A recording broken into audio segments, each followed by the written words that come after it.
Bonjour et bienvenue à Dunia, le podcast des humanitaires d'Afrique subsaharienne.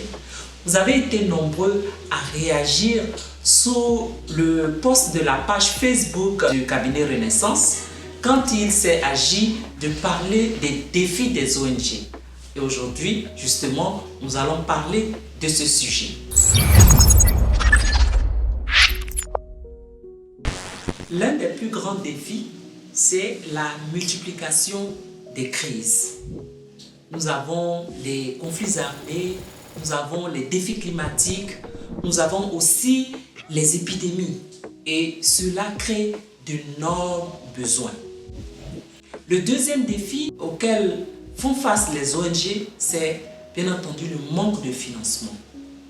Oui, il y a beaucoup de besoins et très peu de moyens. En plus, les ONG locales n'ont pas accès à ces financements qui sont disponibles. Le troisième défi, c'est l'accès aux bénéficiaires.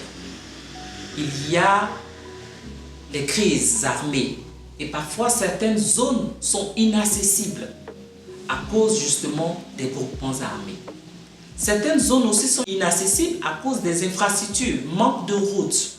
Il y a aussi des lourdeurs administratives qui empêchent par exemple des personnes d'aller dans certaines zones. Nous avons aussi le manque de renforcement du leadership local. Il y a beaucoup d'acteurs locaux sur place, mais souvent très peu reconnus ou soutenus. Il y a aussi que les bailleurs demandent beaucoup plus pour mettre en œuvre la localisation. Donc, ce besoin de renforcement des capacités et de leadership des acteurs est un défi réel. L'autre défi est la lenteur dans l'adoption des nouvelles technologies qui pourraient bien faire avancer l'action humanitaire. Il y a un manque d'outils numériques, il y a la connectivité qui est inexistante dans certaines zones, alors que l'utilisation des nouvelles technologies pourrait bien améliorer l'action humanitaire sur le terrain. Pour finir sur ces défis, nous parlerons aussi de l'inadaptation des actions menées sur le terrain.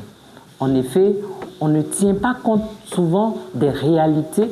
Certaines ONG mettent en œuvre des projets tout faits sans tenir compte des réalités qui sont sur le terrain. Nous retenons que l'humanitaire en Afrique est à la croisée des chemins. Il doit se rendre plus local, s'adapter et être plus durable. Pour cela, nous allons dans un prochain numéro parler des opportunités qui permettent aux ONG africaines de faire face à ces défis. Merci de nous avoir suivis. Suivez-nous toujours sur nos pages Facebook et YouTube. Likez, partagez et à bientôt pour un nouveau numéro de Dunia.